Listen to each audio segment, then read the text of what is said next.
Top letting tips for landlords in the North East. Idea exchange. If you're a couple of degrees out at your starting point, it'll mean you're a lot of degrees out when you get to the finish line. Only a couple of degrees can mean the difference between a successful landlord with high yielding properties and a landlord who just seems to get by each month. With this in mind, I want to share with you a new idea we are implementing on our tenant vetting procedure, which came through a tenant line on their application this week. This change in our vetting procedure will definitely allow us to weed out more bad tenants and have an even higher conversion of obtaining the best tenants in the marketplace. So, a change to our tenant vetting procedure that you can implement too. I'll give you the example. We had a new tenant, and I'm going to call her Mrs. Bull because that's what her vetting application was.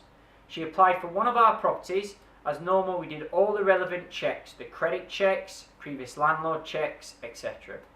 Mrs. Bull got her friend to pretend that she was the previous landlord.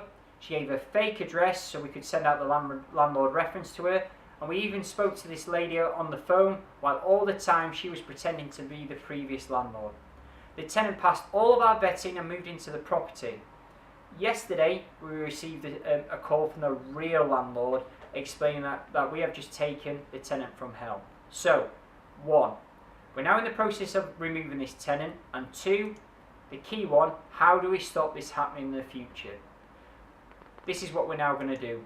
We're now going to download the land registration details from the internet for the previous landlord. So, the land registration details prove the name of the landlord and the address details given by the tenant are correct on any property that we take on which has a reduced criteria.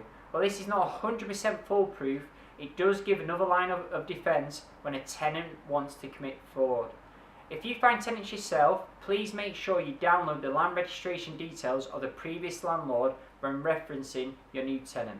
So, other top tips when vetting. Key one that you can look at is Facebook. We use Facebook, if applicable, so we can get access to the Facebook account to look at the tenants that we're taking on. Social media is a great way of doing additional checks besides the traditional checks that you can do on your tenants. Home visits. Now this one's key. This is really unique to what we do, and you should really add this into your vetting procedures if you find your own tenants. We visit every new benefit tenant in the current property, as long as they live in the North East. This allows us to see how they treat this property, and is a clear indication of how they're going to treat your property when they move in. So, question to ask yourself: why do you keep getting bad tenants? If you're using a letting agent and they keep getting you bad tenants, then you need to give me a call. We have a proven track record of getting the best tenants in the market. We are experts in benefits and professional tenants for attention to detail. I hope you found this e-short informative. Never give up. Chris Zackley, thank you.